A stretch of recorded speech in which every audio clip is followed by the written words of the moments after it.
everybody. Hi, guys. Well, from gorgeous Salt Lake City, Utah, It's Thank God I'm Atheist. the podcast. I'm Frank Feldman. And I'm Dan Beecher. And coming up today, Dan, are Mormon fathers and no emotions. We're going to talk involved. about patriarchy. We're going to talk about gender roles. We're going to talk about...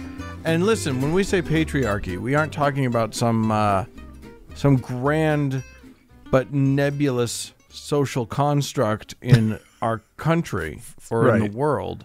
We're talking about a designed, orchestrated, and overt patriarchy that you are meant to hold to. Yeah. That's exactly what it's supposed to be. Oh, It's not something to dismantle. It's not a bug. It's a feature in Mormonism and many religions, and we're just going to sort of break it on down. Yeah. But, yeah. So it's going to be good. That's going to be good, Dan. Oh, it's going to be a fun talk. Fun little chat. Talking about the patriarchy is always fun. Everybody Always loves a good time. patriarch talk. Everybody loves it. Well, Dan, guess what? What? I don't know if you've ever wanted to go to Brazil. I have. Yeah, I do. What about Rio? Do you have any desire to go to Rio de Janeiro? That's my dad lived in Rio for many years, and I've always wanted to go to there. Did he ever talk about the Christ the Redeemer statue? I mean, no, he never talked about it, but it does loom large over the city, It's a as I big understand. deal, right? Yeah. Very tall, at the top of some mount, something or other. And A direct ripoff of the Christ of the Ozarks that we saw, Frank, when we were in. Yeah, exactly. And isn't it something like the largest representation of Christ in like Southern world? Hemisphere or something like that? Probably. Maybe I the don't know. world. Who knows? Yeah. Well, nonetheless, Dan, there is a new one coming. A New giant Jesus? statue of Jesus called Christ the Protector, Oh. which is being built in a small town in the southernmost state in Brazil. Another Brazilian Jesus? Another Brazilian Jesus, yes. And it is going to be 43 meters tall. That's 16 feet taller than the Christ the Redeemer statue. Oh, bigger. They've outdone him. Made of steel and concrete.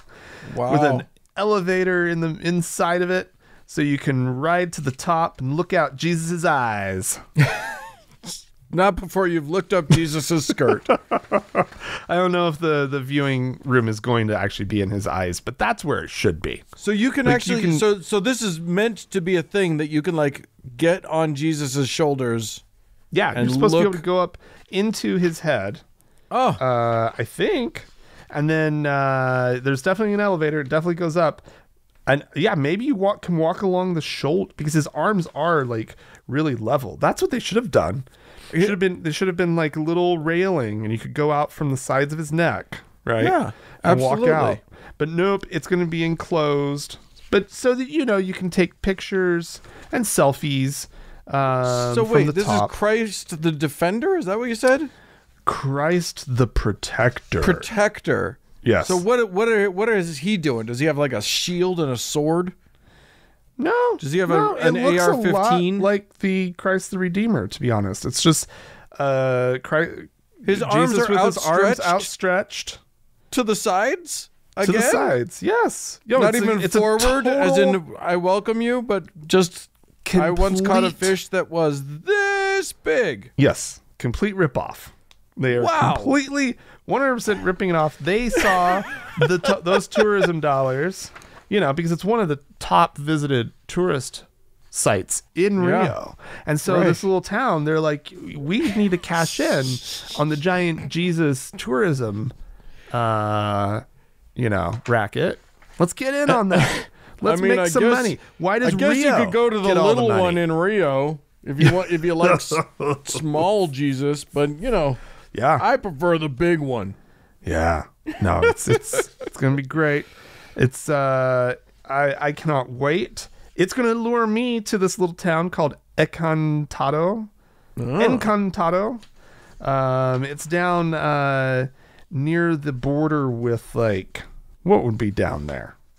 Uruguay and Argentina. And so I guess they're hoping to lure people across the border to see the giant Jesus. Encantado in Portuguese and Spanish apparently means charmed, which is what I learned when I Googled it just now. Charming. How charming that enormous Jesus must be. Oh my God. I want to now get a picture of that Jesus and then Photoshop a bulge in the crotch, just because that would be funny to me. Anyway, I got Really, nothing out of you on that. That is what came to... I'm just over here, just like, I chuckled quietly to myself. But that's what came to mind. That's what you want to do. Look, here's what I want to do. I want to fuck with the Jesus. Yeah, you want to do something. And I'm not going to go there and, like, actually spray paint, genitalia on him. But I mean, when you think about the thing that would most horrify the people who most care about that thing, it would be the fact that he had, like, genitals and a poop hole. Those are the things that would... They don't want to think about those things. No, he was perfect. He didn't have them. They don't, but yeah, they want Ken doll Jesus. He never pooed. He never pooed, I promise you. I'm not having it. He never pooed. Dude, he had a ding dong, that guy. Yeah, and he probably used it a couple times too. You kidding me? He had 12 disciples. That dude was... I mean, what do you think a disciple is in those times? Ooh. Wow. Hey-yo. That was his grinder right there. Oh, my. Anyway, I'll bring us back to Utah for my next story. Cool, Land of Mormonism. I don't know if you guys know this, but the Mormons are here. And one such Mormon is facing what is now apparently called, it used to be called like a disciplinary council. It's gone through a few different things, but now it's called a membership council. Which sounds nice, but is in fact horrible, or rather, if you want to be a Mormon, it's bad. It's never a good thing, in part because what it's going to be is, 4 or 5 men in suits, obviously white men in suits, old dudes, on one side of a table, and this woman on another side of the table, and they'll be asking her questions about the fact that she is a sex therapist. Oh. Now, let me tell you something. What? Mormons need sex therapists.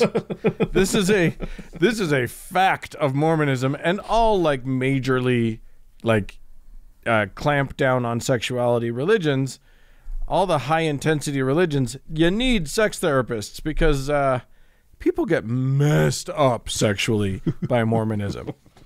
But she's in trouble. This is a woman named Natasha Helfer.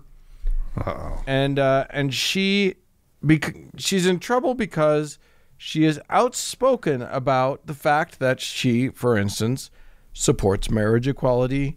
She thinks that, she's critical of church leaders who talk about sex in ways that science has shown are unhelpful for people and are actually harmful. Oh, yeah.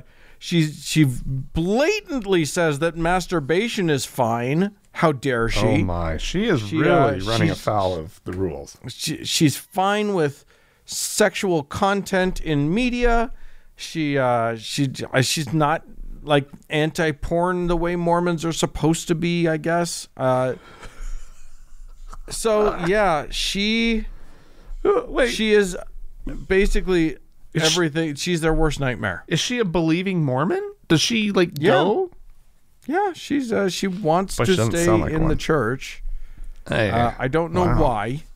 make a point. That one always baffles me, but people like to stay in their churches.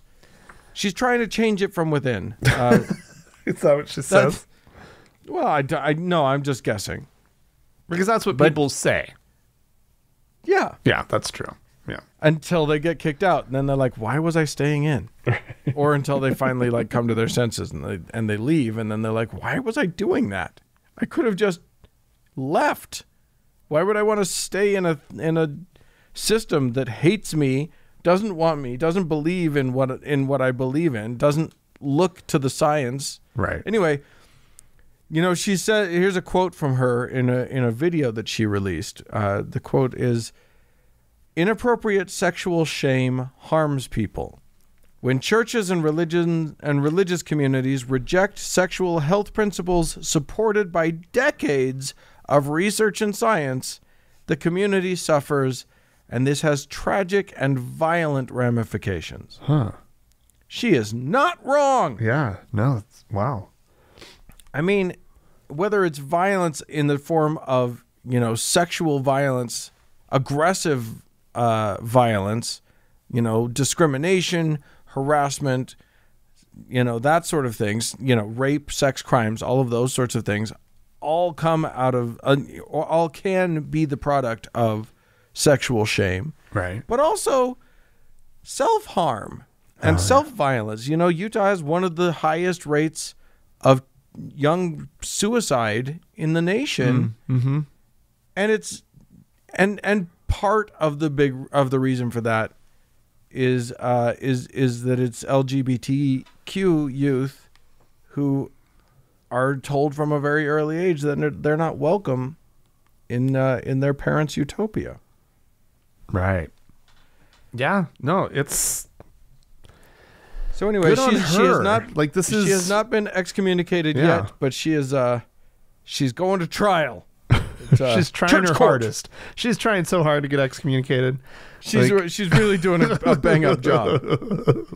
If that was her goal, then she succeeded because she going claims to it's not, but come on, you're gonna get kicked out if you start saying. I mean, I don't know.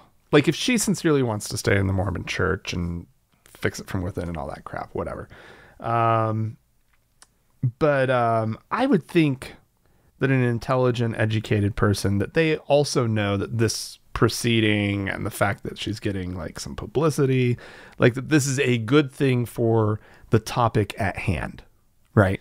Like absolutely. She knows that by standing up and being a martyr, so to speak, for the topic, that this is going to hopefully get to some people and let them know that, I think so. Like, you know what? Like, there's help, like you don't have to, like, this is not an all or nothing, or it doesn't have to be an all or nothing, situation for you. If you want to stay in the church, just get some help, and like, I don't want people to stay in the church. I want them to have every fucking reason to leave the church, but I also don't want people to be sick mentally. Right. Yeah. So or hurt. I don't want them to feel the pain that you feel when what you're being told by the people that you trust the most is obviously runs afoul of everything that you are. Yeah. And that doesn't just apply to LGBTQ people. I was a teenage boy once. I felt sexual urges that I was told were evil. Yeah. Like, how does that affect you? I know. I think you're right. I think it's a very good thing that she is bringing light to this thing. I actually saw a thread on Facebook about this by another practicing Mormon who is also sort of on the liberal fringe of Mormonism. But like she herself admitted that she didn't know how to put in a tampon until she was 31 years old because of the silence that is expected among Mormons surrounding your downstairs bits. That's remarkable. It's shocking. Wow. That is shocking to me. Eek. Yeah. How old is she, more or less? Like 40s? Late late 30s, maybe early 40s. Oh my God, that's crazy town to me. Yeah. All right, Dan. This week, Dan, the United States Supreme Court has continued its march toward turning the United States into a Christian nation. Yeah. That's why most of them were put in there, and they're doing it. Wow. They're doing something that never was true about the United States, which, it's never officially been Christian. De facto, sure. But officially, boy, they're on their way. Anyway, the case that I want to talk about is the one having to do with California's limits on people gathering during, a public health crisis like a global pandemic. And the state's rule that limited most of the state to indoor social gatherings of no more than 3 households, which seems like too much if you ask me. But nonetheless, those were their rules. If those are 3 Mormon households, that could be 40 people. Yeah, no kidding. And so, attendees at these indoor social gatherings are required to wear masks and physically social distance from one another. And what's important to note is that these rules and these restrictions are different than those that apply to places like schools, grocery stores, and churches, right? Well, a bunch of Californians sued the state wanting to be able to hold religious services in their home, right? Since, they can't do churchy stuff, then let's have it in the home. And they didn't want it capped to the 3 households thing. Right. And the thing is going up to the Supreme Court, and the Supreme Court said, yeah, they shouldn't be limiting you. They shouldn't. They're treating you Christians so poorly and so differently. Literally, they're basically saying this. And the rest of so that's the 5 conservative members of the court, which ironically more and more is not always including Roberts, who's a reasonable human being, if he is sort of conservative in his mindset. Yeah, he's very conservative. He's just not crazy nutball conservative. No. And which is like the new scale by which we're measuring conservative in this country. It's like crazy or reasonable. Yeah. And so he sided with the 3 liberals on the court. That of course is not enough because there are 5 nut jobs. And but Justice Kagan wrote the dissent for the liberals. Sure. And she says in it things like California limits religious gatherings in homes to 3 households. If the state also limits all secular gatherings in homes to 3 households, it is complied with the First Amendment.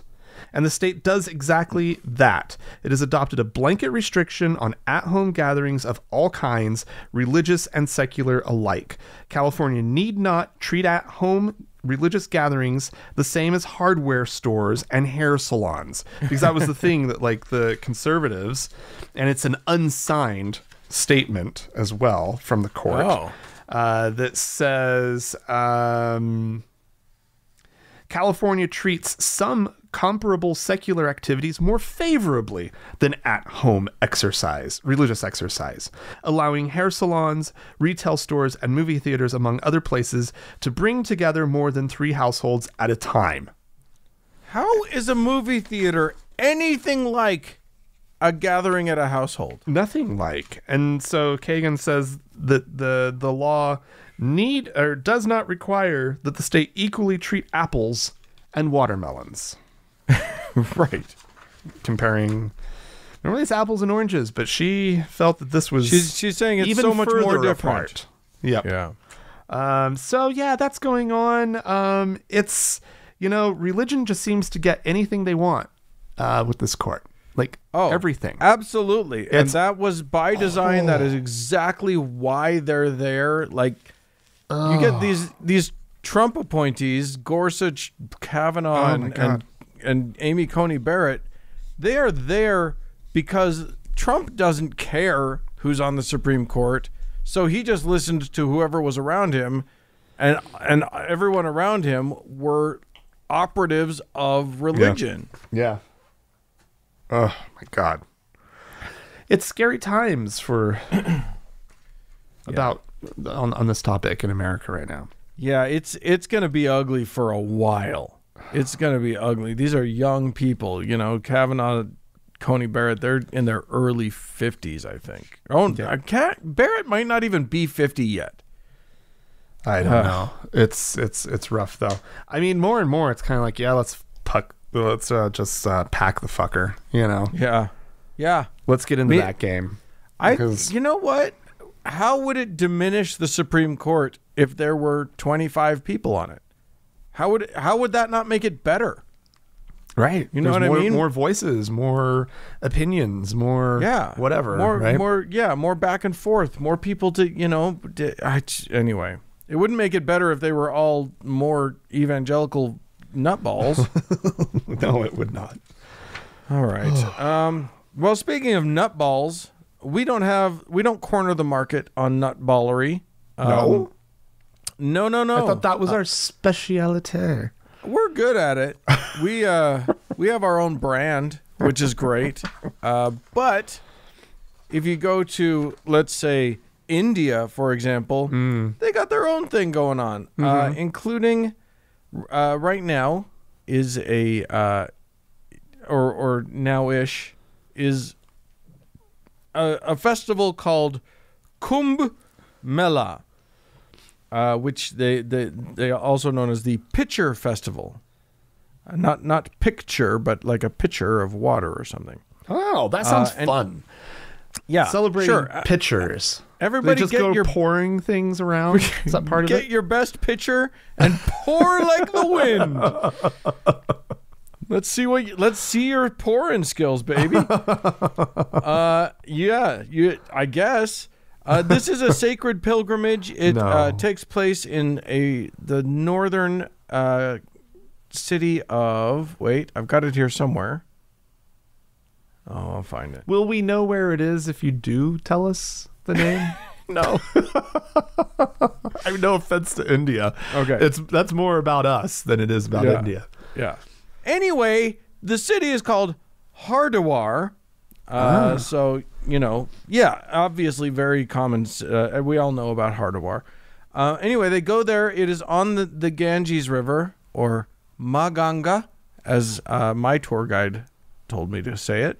Oh. But I wouldn't know where that is either. Right. That's why I said Ganges. Anyway, they take the holy dip in the waters. Mm-hmm. Now, if you've seen how polluted the Ganges is, you'll know that that's just gross, period. But also, India's in the middle of a huge pandemic surge right now. They have a 7-day rolling average of more than 130,000 new cases per day. Holy shit! It's not. Look, I just mentioned I've been to India. Wow. And I've been to many cities in India, and the whole country is shoulder to shoulder at any given moment anyway. What you don't want to do is send people from far and wide all over the country to congregate all in one place in the tightest possible imaginable quarters and stand with each other waiting for hours to get your turn to go into the river to have your holy dip, and then go back to your city and town, bringing the pestilence with you.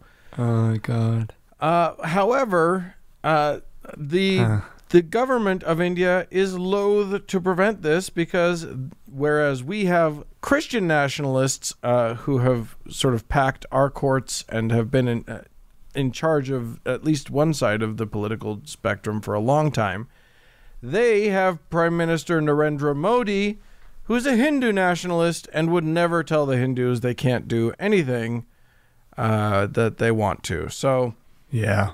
this is not good for India.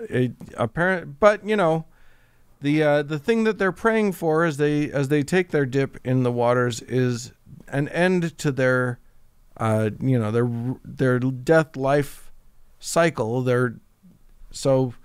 Well, At least, a bunch of them are going to get a shot at the death part. Maybe it is an end to it. Who knows? they're thinking about the right things, I guess. Yeah, right. Well, doing exactly the wrong thing. Right. Oh, Dan. Not good. Well, I actually want to talk about a group of people that, as a group, maybe didn't do so hot with the pandemic.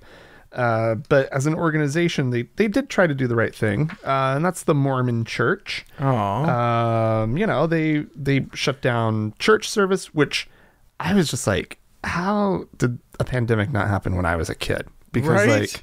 that would have been amazing. Oh. Actually, officially, I don't have to go to church. So Right. cool. But then they started doing online stuff and whatever, and they tried to handle it, and they limited gatherings as they started to reopen and everything. Well, let me ask you a quick question. I'm going to ask you a quick Mormon question. Yeah.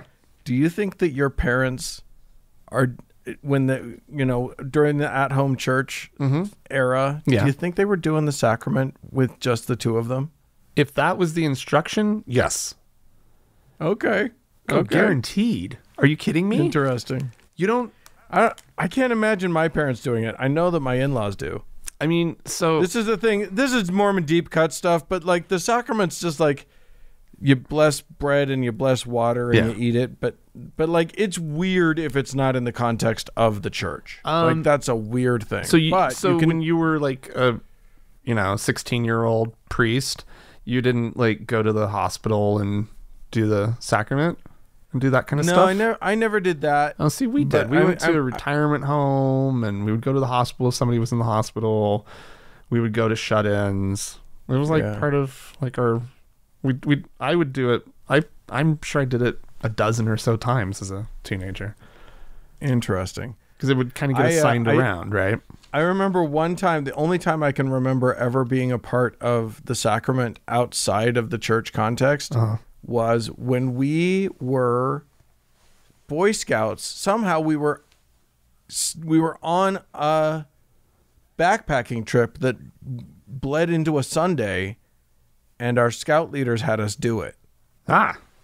So we did sacrament in the mountains that one time. Oh, I bet that was very special. It was very weird. Just felt weird. Other people are sitting there feeling like, oh, this how lovely, and Dan's just like, this is weird. I mean, it makes sense. I don't know. It makes sense, right? Yeah. Those people are probably still Mormon. You not. I didn't make it. Anyway, back to the topic at hand, which is how the Mormons dealt with the pandemic. Right. And one of the things that they did largely, I mean, they shut down like a lot of like missionary work. They brought the missionaries back, a lot of them. Yeah. I was very proud of them. Yeah. Well, it had a significant effect on their growth, their numbers, which, if you know Mormons, they are loath to adversely affect those growth numbers. Oh, they love the numbers. They love to grow. And they want to see that ticker tick up. And while the pandemic did not prevent growth for last year, it did report the church reported an annual membership growth rate that was slower than it was in the last time it was slower was in 1857. Wow. When there was negative membership growth because of like the schisms and church leaders had everybody rebaptized and blah, blah, blah. Yeah. I don't even know that story. I don't even know what happened, but something happened. And the last time there was an increase of less than 100,000 for total church membership was in 1973, when there was a net increase of a little over 87,000 members. They grew by 98,000 last year. Oh. But there's some interesting things. So obviously you would expect the convert baptisms to be down because of some of the stuff that we were talking about. But here's where the numbers are kind of revealing, and it also ends up talking about something that I didn't even know was a phenomenon, which is what Mormons call children of record, which is children who end up, because Mormons get baptized when they're 8 years old, right? Like if you're born into the church, you're not sort of officially Mormon until you're baptized, but you can get onto the records of the church by being blessed, which happens like the month you're born. Yeah, it's like the first whatever after you're allowed to leave the house, right? And they do it during the sacrament meeting. It's very special, and family drives from far and wide to see the baby be blessed, and it's just a big fucking deal. Well, you would expect church isn't in, so they're not doing these blessings, right? However, there's nothing that would preclude somebody from just giving their child a blessing. It's a big deal, right? And you don't have to do it. You traditionally do it at church, but you don't have to do it at church. Exactly. The numbers were down over 30% this last year. Down from over 94,000 in 2019 to 65,000 in 2020. Now, that is a big jump. Big drop. Well, this also needs to be put into the context of ever decreasing numbers year over year of new children being blessed essentially into the church as infants. Interesting. Because, and of course, and I knew this, but the Mormon birth rate is dropping like mad, right? Like a big Mormon family now is like 3 or 4 kids. Whereas when we were kids, it was like that family with 8 or 9. Yeah. Right. Or 9. Yeah. And so it's like that family is totally rare now. There's not like 2 or 3 in the ward that have like so many kids that it's unbelievable, right? And then a bunch of families that have 5 or 6. It's now like 5 kids would be a lot of kids, right? It is a lot of kids. And it is a lot of kids. It always was a lot of kids. It's just not by Mormon standards. But you want to know why this is happening? I can tell you exactly why this is happening. Why is that? There's too much. You can't come up with that many names that are like, McKaylee and Brennan and Brangan and Jinjong. Run out of weird names. Is what you can't. They run out eventually. You can't. There's only so many ways you can misspell or weirdly spell a name, and I think the pressure was too high. It's like, this one's name is Sarah with 4 Z's and a P. No, like if people are not familiar with this as a phenomenon, Mormons have this tendency or cultural thing that they just create names. They like merge names together. Or they they either invent a name or they can't just spell it the way you would spell it. Right. Like if the kid's name is Braden, that's okay, but then it's like BRAYDYHN or something. Right. Yeah. Oh. So anywho, there you go. But yeah, so they're facing some things. Like they suspect that next year there will be a surge of or I guess this year, when this year's numbers are counted up, that there will be probably a surge that's recorded of children of record, but it should fall off after that and continue its downward trend. Yeah. I'm guessing, what I'm guessing is happening? Mm-hmm. If I know Mormons, there are a bunch of parents that are holding off on having their blessing until they can do it in front of the whole church, because by God, it's where they get all of the attention, and they're not going to just do it in their home. They want to do it in the church. Everybody has to watch. It's important. How else would they get attention? Right? Well, yeah. I hate to say it, but especially the Mormon moms. Yeah. How do they get attention? Yeah, we'll be talking about this. And now they don't get have their, many their special 9 days. babies, right? They only get like 3. Yeah, exactly. We are not. Every single one has to count. We're not blessing this baby in the house. We are waiting until every single member of the church, I'm calling them all. They are all going to have to come to the church, and they're going to watch this thing. God damn it. All right. I mean, look, I don't think any of our listeners are going to mourn the fact that there are fewer Mormons. The Mormon the I mean, the their explosion numbers, of Mormons. Yeah, is, the numbers are still going up. Yeah. But here's the deal, and this came out recently too. It's like over a third of the Mormon population is single at this point. What? Did you not see that?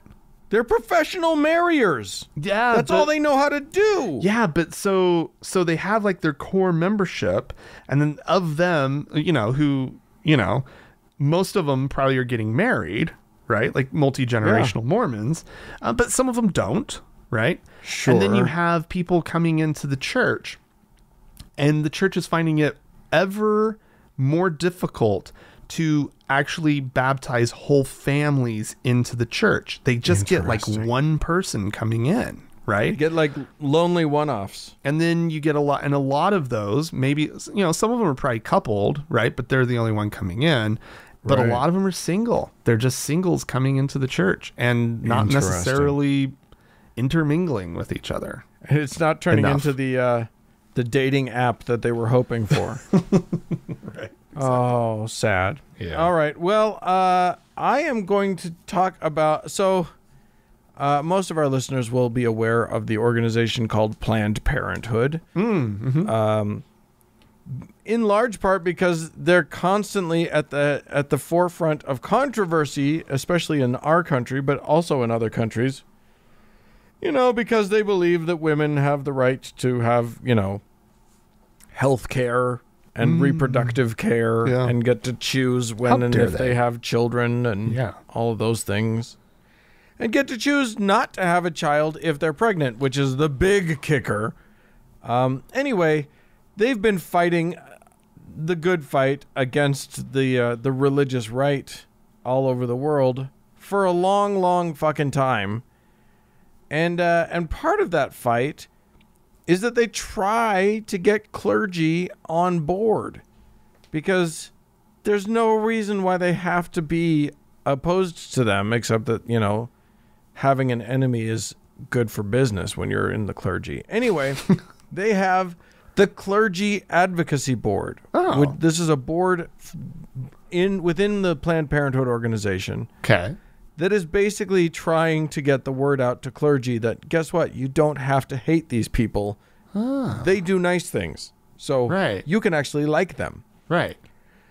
And the new board actually has a bunch of members from the South. Oh. So they are clergy members themselves. Okay. And they are there to try and get this word out. Now, here's the thing. Not all of them are from the South. For instance, the Reverend Tim Kutzmark is from California. But Reverend Stephen Griffith is from Nebraska. I don't know if that counts as the South. It's more Midwest. But is it Midwest? Is it the South? No. It's Midwest. Yeah. Anyway, let me read you the names of the rest of these of these folks, and just see if you can catch on to the trend that I caught on to. Okay. The rest of the new names on the Planned Parenthood Clergy Advocacy Board are, let's see, Rabbi Sarah Smiley of Kansas, Reverend Katie Zay of North Carolina, Reverend Rebecca Todd Peters of North Carolina, Reverend Ellie Dowd of Illinois, Reverend Essie Salisbury of Tennessee, and Reverend Letitia James Portis of Georgia. Any trends that you noticed there? Let me see. What stood out to me? Not surprising to me that the reverends from the South that they could get to advocate for Planned Parenthood would be women. Yeah. Well, And no, I mean, it's great. I'm all for it. It's really good. I mean, it does say that most likely they are also at more liberal, churches. I mean, obviously, yes. They are going to be at more liberal churches. And the question for me is, are they going to be able to penetrate into the people that need to hear their message the most? Yeah. As women pastors or as women, as women clergy people, it makes me wonder, because if there's one thing we can say about especially religious white men, it's that they aren't listening to women. That's fair enough. Yeah. That's a pretty common thing. I will say this, though, though most white evangelical Protestants, 77% to be exact, according to a Pew study, though 77% of white evangelical Protestants say that abortion should be illegal in all or most cases, that's not the case for many religious people. Right. So of black Protestants, only like 64% think that abortion should be legal in all or most cases. Oh, wow. Okay. 60% of white mainline Protestants. 56% of Catholics. 56% of American Catholics think that abortion should be legal. And they call themselves Which is the Catholic. correct position. I mean, no, that's the, No, like, I know. But like, you can actually be opposed to abortion and still think that it should be legal. You don't have to get one. right, exactly. Like, yeah. the legalization of abortion does not mandate anyone should get an abortion. It just keeps it safe and available to women who want them, who disagree with your position based on nothing, that life begins at conception or whatever. Anyway, there you go. Bunch of Southern pastors getting into the fray. Good. Fighting the good fight. Good. Excellent. Yeah. I'm all for it. Well, if you're a Southern pastor and you'd like to tell us what for, go ahead and write into us, podcast@thankgodimatheist.com. Or call and leave us a voicemail message. The telephone number is 424-666-8442. Stick around. There's more show coming up.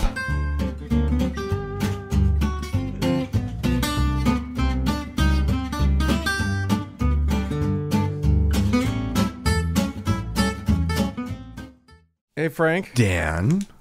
Do you know the MyPillow guy? I mean, yeah, only because he became famous for being crazy.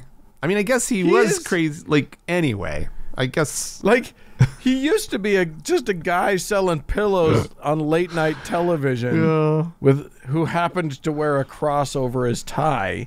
Yeah. And then he was somehow elevated, and I don't know, his vocal support for Trump somehow elevated him to like advisor to the president. I don't know, like now he's on every right-wing conservative Christian outlet available. Right.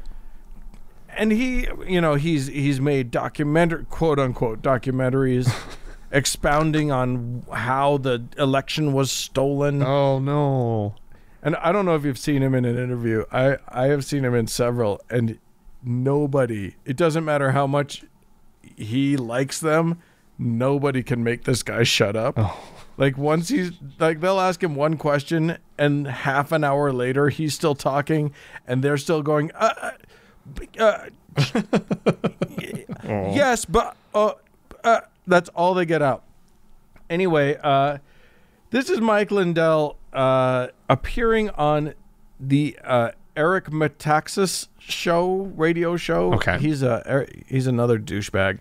Anyway, Mike has announced that he is going to be launching the website, the free speech website to end all websites. Oh, good. Oh, forget your 8chan, forget your 4chan. All the chans are gone now. Because Mike Lindell's going to give free speech to the people. That's good. But he's got a very specific idea of how free speech works. Oh, so let's just hear what he has to say about it. Now, people ask me, Eric, they said, you're going to let everything go, porn and swearing and everything? I said, absolutely not.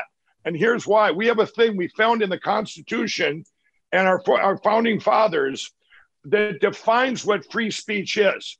And Eric, get this, this Judeo-Christian platform we're going to have here, they go by biblical principles. They get to the Supreme Court, you have the 10 Commandments there. And you'll see our definement there. So in other words, you can't, you're not going to have porn up there. You're not going to have these sites that contain material that go against our Constitution, go against what our founding fathers put in there. It really defines what free speech is. For example, swearing is now you're not going to be able to swear. There'll be 4 words for sure you can't say. You can't say the C word, the N word, the F word, and you can't use God's name in vain. What a concept, right? Wow. That's really puritanical. I like it. Keep going. This is what people don't know what free speech is. Free speech doesn't mean you can go on there and say, I'm going to kill you. I'm going to go kill that guy. Right. So this is actual free speech. Obviously, if you yell fire in a crowded theater, that's not considered free speech. And the Supreme Court has ruled on all these things. Right. Mike, this is important, though. We're going to have that very defined in there. I want people to know that because I've been asked that by the media, hammered this last week. Well, what are you going to do different? Well, what I'm not going to do is suppress true free speech. When someone goes out there and says, I don't like what's going down at the border, or I don't like that our country was attacked and nobody's did anything about it or is doing anything about it. If I can't say those things, that's free speech. Listen, and you can't do another thing. You can't do what we defined in there is totally defame someone. What's the ninth commandment? It's thou shouldn't put. I can't even think now, but it's in the 9th commandment. You're bearing false witness, I believe it is. So if you're putting a complete lie against Eric, if I say Eric Metaxas did something terrible, it's an out and out lie. That's not free speech. That is not free speech. Okay, and if you're trying to defame them, Oh my God, this poor guy. I wonder about so what if you take a position, because he throws out positions that he feels like you just can't say anywhere else, right? Which you obviously can say them. Absolutely. There's literally nowhere that's stopping you from saying things like your opinion about what's happening on the border. Right. But what if you come in and say things that he doesn't agree with? That he thinks are something phony, tells me you're gonna get banned real quick. Right? Like if you get on there and you're start advocating for doing away with the border, let's say, right? Right. Yeah. Here's the thing. You're gonna get shut down. The second you create, this is the internet we're talking about. The second you create a site where you say free speech is okay, and then if any of us go on to the whatever Mike Lindell's website is going to be, I'm certain it will be a disaster that will flop instantly. But we go on there, we say, Biden is the greatest president since blah, blah, blah, blah, blah. Right. And, Trump was a disaster and da, da, da, da. Say whatever you want to say. I guarantee you the free speech, all of that, you can't defame somebody else's character. That's all that will be happening. That is literally going to be instantly 1,000 comments of defamation of character. Right. Instantly. And as long as there's no swearing, I guarantee you he's not going to object to it. No swearing. But that's free speech. Free speech, let me tell you something. In the Constitution of the United States, it says no swearing. I'm pretty sure somewhere it says that. I know. He's really a peach, isn't he? He's it's cute. I think it's cute. He just lives in his own little fantasy land. Like he is that very special kind of dumb that you can get. I like it. But he's good. He made great pillows. Did he? I don't know. I've never tried. I don't know. If anybody out there actually bought one, I'd love to hear. Let us know. And what have you done with it since you realized he's an asshole? If your My Pillow's any good. Oh my God. Yeah. What if they were the really just like revolutionarily comfortable? I guarantee you they're not. This guy is so full of hot air. They're probably stuffed with like ball bearings or something awful. But what if they were the most comfortable pillow in the world? Would you get one? No. No. Okay. I would deprive myself of that. The pillow I have right now is fine. You're not losing sleep over pillow. No problems. The problem I have is I will never find a pillow to replace the one that I have. It just will never happen. It is so broken in. It's so perfect. It's soft in all the right ways. There you go. It's basically non-existent, which I also really like. Yeah, I'm running a pillow into the ground currently myself. Yeah, I'm really worried that I've tried out 2 different pillows recently. I'm worried. I'm really worried. We're off on a crazy tangent right now, but I got to say, I once went to a hotel in Paris. Oh. There was a fun little funky nice hotel. Yeah. And one of the fun amenities that they had was an array of pillows. You got to your bed and they were standing upright and fanned out in front of you. There were all of these different types of pillows. There were different shapes. They were all like sort of foam, but whatever. There were different shapes for different heads. That was great. Brilliant. Yeah. Did you sleep well? I slept great. We got to that hotel because we left the last hotel that was a disaster. So that was okay. I would have slept well no matter what. Anyway, listen, we had some folks write into us, some listeners. So let's get to that. Amber wrote in to say, hello there. I was so happy to hear Dan make the offhanded comment that he didn't believe laziness is a real thing. I have also had this thought recently. I have been struggling a lot with mental health issues recently, and I have tracked a lot of this back to the uniquely American religious upbringing, and I think the concept of laziness is part of it. Dan, would you mind expanding on your thought process on this? Now, I don't know where you come in on this, Frank. I did sort of offhandedly, because we were talking about the Mormon prophet saying that we were all lazy learners because we didn't believe anymore in the clearly there must be something wrong word. With us, right? if we and it's laziness. Yeah, I guess my point about laziness is I genuinely don't believe in laziness. I don't think that it's a real thing. I think every time someone has labeled anything as lazy, it's either actually, like, people have reasons why they don't do things, whether it's invisible to them and the rest of the world or not. We all have reasons, and most of the time it's because there's something paralyzing you. It's it's not laziness. It's because either you feel some sort of internalized shame or guilt about not doing it, which only makes things worse. Because guilt and shame are paralytics. They stop you from doing. They're not motivators. Calling someone lazy doesn't motivate them to do the thing. It just shames them and stops them more. So, I just think people have reasons why they're not doing stuff, and it's never just, well, I guess I'm just a layabout. I guess that's just who I am. It's not. Human beings are doers of things. Like in our natural, when we're mentally healthy and when we are happy, we are motivated doers of things.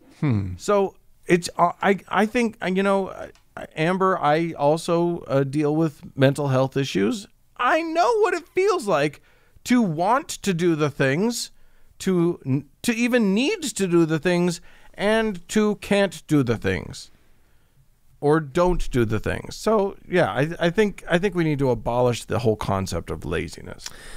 I mean, I guess I can see your point, and I wouldn't want anybody to, like, who is in sort of that situation, right, to feel bad that they're not doing anything or doing whatever they feel like society is requiring of them or whatever that they just can't bring themselves to.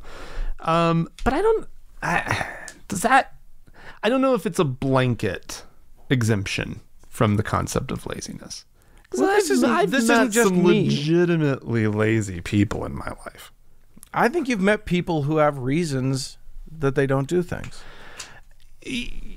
Like, this isn't just me. I've read several articles about it, and I think more and more in the in the psychological world, people are coming around to this idea that there's no such thing as laziness. People obviously have different motivations and different levels of motivations, you know, and there are different sort of cultural expectations for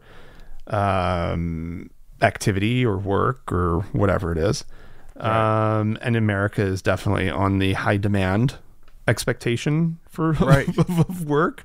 We define ourselves by work. It's one of the first questions that a stranger will ask you in this country.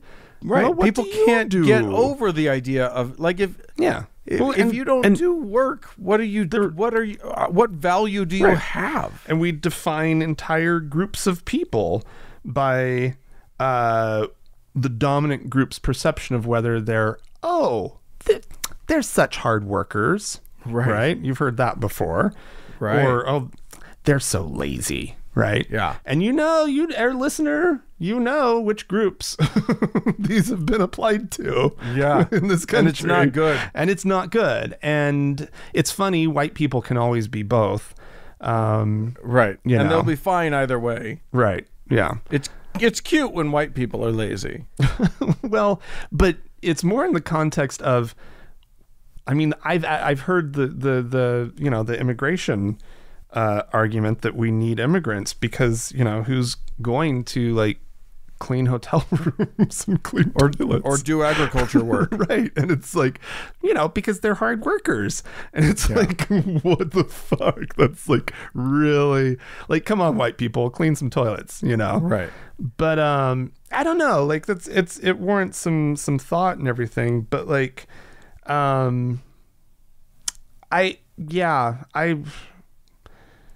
obviously different levels of motivation are coming from different places. And that's, I mean, look, nobody would you call a Buddhist monk who barely does anything in a day lazy? He sure seems like it to me. He's not productive at all.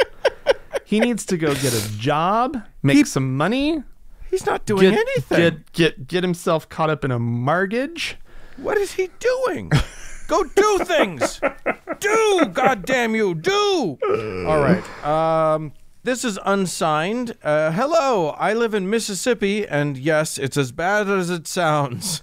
Oh. I love the podcast, and I only listen in my car because I'm by myself. So I have a bushel of things that set me apart. I'm gay, I'm an atheist, and I'm autistic.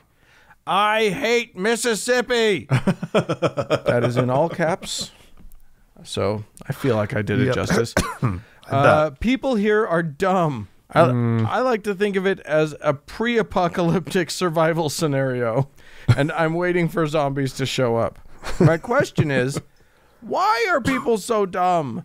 Seriously, a guy got mad at me because I was reading a book. He's my uncle, by the way. So, follow up, why do people hate books? Anyway, thanks y'all for your great work, you filthy heathens. Yeah, I don't know why people are dumb. They are, though. That is not an inaccurate. Yeah, I don't know. We're all just apes with cell phones. Yeah, and if we have cell phones, what do we need books for? Well, it's the pride in lack of learning that's concerning, right? Which is the, instead of, what are you reading, right? Like, finding a way to make somebody feel awkward or shamed about being curious, right? and there is this thing, it's the world. And if it's not pride in one's own ignorance, which is a real thing that occurs in a lot of people, if it's not that, it's this sense of, like, they somehow feel shamed by society because they are not big readers, which is something that's a real thing too. And then they need to pass that shame along to other people. So, or rather, your reading makes them feel attacked because they know they don't read. I don't know. Look, we're not psychologists here. We're just dumb guys on the internet radio. And then finally, we got an email. This is not one that I'm going to read on air, but it's something that I want to talk about. Oh. Which is we got an email from the organizers of the Conference on Religious Trauma. Oh. Or CORT, which is taking place May 11th through the 16th.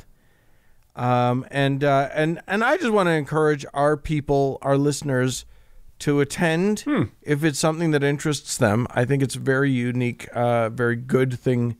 It's an online conference, as all conferences should be right now.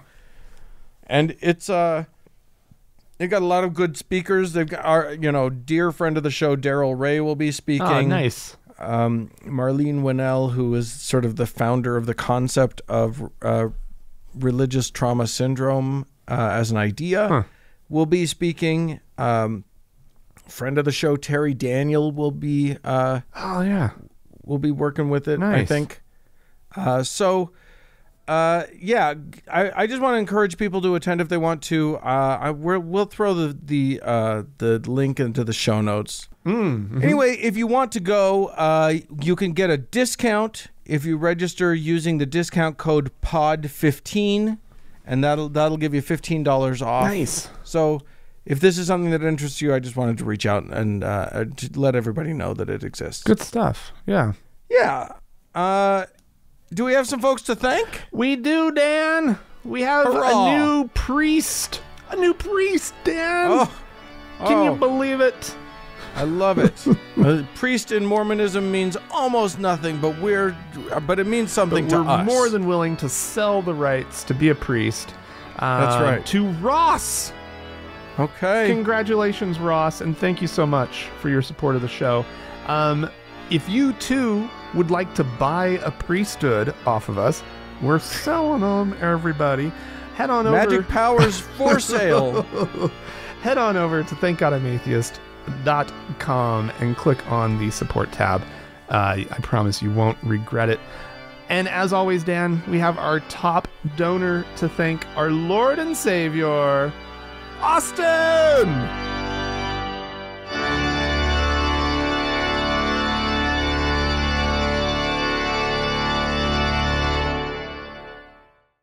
Dan. Hey there. If you were like me, your father probably never showed much emotion unless he was bearing his testimony at church. And then is a unique my function. Dad would get weepy. Yeah. How did it feel when you never saw him cry ever? Yeah. And then he'd get to church and suddenly fall apart on you. Yeah, but was it weird? It was weird. I can't remember if I remember the first time that it happened. But it's like, oh my God, Dad's crying. Right. Yeah. It was more, it was just weird. Did it scare you? No. Because if you grew up in Mormonism, you see men do this, right? Yes. And so that's true. So it's not that he's behaving out of the norm at all, right? It's just you've never seen your dad cry before, right? So just for context, for what we're talking about here, for all the non-Mormons out there or never Mormons out there, every month, 1 week of every month, there was a what was called testimony meeting, and that meeting, instead of one of the members of the church getting up and giving an interminably boring talk, many members of the church would get up and bear their testimony spontaneously, of the truth. Right? Like nobody's being called upon. It's just the bishop or whoever is leading the meeting gets up and says his little thing. He bears his testimony, right? Right. And then he turns the time over to the congregation and anybody whoever's ready. Yeah, anybody who would like to come up and bear their testimony, right? And it is the world's worst open mic night. And then invariably there's like some like, you know, teenage girl who just like runs all the way to the front. There's usually like somebody who's like every ward has their sister so-and-so who goes up every single time, right? Every month there's sister whomever Smith, right? And gets up and tells you stories, doesn't really bear testimony, right? Just tells you just stories from her life from the past month, you know, the time that she went to the grocery store and she got the cart with the squeaky wheel, of course. And she just having a bad day. They were out of her favorite cookies and it was just a nightmare. And then, you know, she had this moment where the checker was grumpy at her and everything was going badly, but the bagger, this kid that was bagging her groceries, gave her a smile, and she just knew that everything was okay and that the Lord was with her. And she gets weepy at that point. And that's when she gets weepy. Yeah. And then and Mormons are criers. Anybody whoever watched Glenn Beck do a show, he is a convert to Mormonism, but that part he picked up on. And there's nothing wrong with crying. Like, crying's fine. It's performative crying, though, right? It's expected that you're going to cry, and you get up there and you cry. Well, you're Mormoning better. You're feeling more feelings about the church if you're crying. Yeah. But when the men do it, it is a thing. Yeah. It is like, and what's weird is my ward was not like this. Oh no? The ward that I learned about this when I started going to other wards, when I started like experiencing other people's wards and was just like, what the fuck is happening? My ward was much more, I don't know. Proper, it was fine. Very sedate. Well, no, liberal just not weepy. Enclave. It was they knew their testimonies more. It was more. Well, here's the thing that an intellectual exercise rather than an emotional one. Yeah, the holy polloi, and they're weeping. So, yeah, something like that. No, it is funny though, because this is not a phenomenon that is rare in Mormonism. This is the norm. The concept of people getting, like, men especially, who literally are not socially allowed to show hardly any emotions. They can be happy. You're allowed to be happy. Yeah. And you can be grumpy and mad. Oh yeah. Yes. Those are both acceptable. Uh-huh. And anything else is basically completely off the table to these men until they get up in front of the church. And at first, you know, you say it's performative, and it is performative. It is, like, very often. But I was thinking about it. I was talking about it with a friend this week, and I was wondering about the idea of, is it so dire? Are the emotional straits of Mormon men so dire that they are actually craving, something in them is craving an outlet just to be able to cry? And because they can't do it anywhere else in their lives, it pours forth from them the second they get some social permission. Right. It's amazing. Yeah, I it is. know. Mormonism is emotional poison. Yeah. For both men and women, because the flip side of it is that women who are socially allowed to cry at any time and do, my mother-in-law is a prime example. She will cry at anything And she knows it, and we make fun of her about it. But Mormons are criers; they're weepers. But Mormon women must be happy. They are required by law of Mormon society to be happy, because anything else means that you're not churching right. Right. Because if you were good with the Lord, why wouldn't you be? What possible reason could you have to not be happy? Mm-hmm. And unfortunately, what that leads to is, on both sides of the spectrum, horrible emotional disorders. Yeah.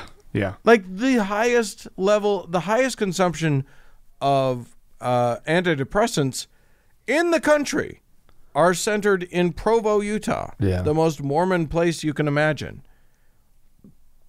That's not an accident. That's not, that is just these two things. You can draw a straight line from one to the other. There is a causal relationship there. So, I don't know. Yeah, I don't know. Where are we going with this? Well, we were going to talk about patriarchy. Well, it's man. Yeah. Yeah, I guess but so. we haven't specifically tied in a discussion about, these.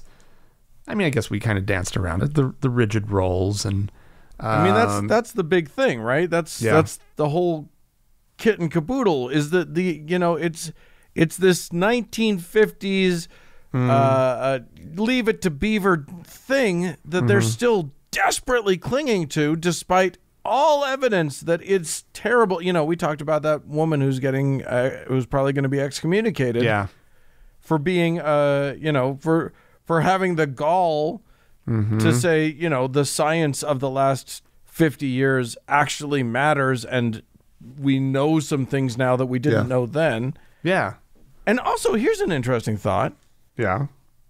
Do you think that she would be excommunicated if she were a man? That is interesting. I'm genuinely asking, because the truth to me is that I think it's very possible that she wouldn't be. Because here's the kicker with her is she. It's not even so much what she's talking about. It's that she is questioning the church's authority to speak, to have said the definitive thing on this topic. Right. They already spoke about it. Yeah. And she's a lady person. Yeah. How dare she? It definitely, the fact that she's a woman, because that's already not her place. Yeah. And then, but if a man, it would she's going to get excommunicated. A man probably would have been, brother, someone show. Well, they would have a lot of talks with him. He would get talking to. I mean, plenty of men have been, excommunicated for disagreeing with the official, whatever, right? But it is an interesting thought that it's much more sort of. Obviously, the topic is more scandalous coming from a woman, right. But then just the overall, a woman publicly questioning the prophet's word, essentially. Well, and how things are done, the way that things are. Who is she, right? Well, and the thing is that it is a church of laity. It is a church of lay people who run it, but all of the men get magic powers, fake magic powers, but they get it. Yeah. And it's like Mark says on How to Heretic, by the age of 12, a boy outranks his mom in the church. Yeah. Because he has a little bit of priesthood and she has zero. Yeah, it's just a mess. But again, what that does, while it does privilege men, it also puts them in the horrible position of having to be an authority. They're required to be an authority. They're not really supposed to defer. And that's poisonous too. Yeah. That's toxic masculinity, patriarchy. And the toxicity isn't just about how it affects the women, it's about how it affects the men too. Yeah. Yes. It's poisonous. It is. So there you go. The thing is, the reason I wanted to talk about this is because while certain specifics of it are unique to Mormonism, there's nothing unique about this patriarchal nonsense, this poison. Yeah. In the religious world, it is rampant. And the book itself, the founding documents of all of these books or of all of these religions are all just patriarchal, misogynistic nonsense. Yeah. So there you go, ladies. We're on your side. Yeah. But I guess. But tell us about your experience. Yes. I want to hear about your religious horror story. Yeah, whatever your religious background is, share with us your stories about the gender divide. Yeah, we want to hear about it. You can write to us, podcast@thankgodimatheist.com, or call and leave us a voicemail message. The telephone number is 424-666-8442. Yeah. While you're at it, since you're on the internet, you might as well go to the Facebook page, facebook.com/TGIAtheist, and click that like button. And if you'd like to join the members only lounge, head on over to thankgodimatheist.com/members only, and you'll find it. Thanks so much to the Red Rock Hot Club for the use of their fine music. And thanks to Gordon Johnston for the use of his music. And thanks so much to all of you for tuning in. We sure do appreciate you. Bye-bye.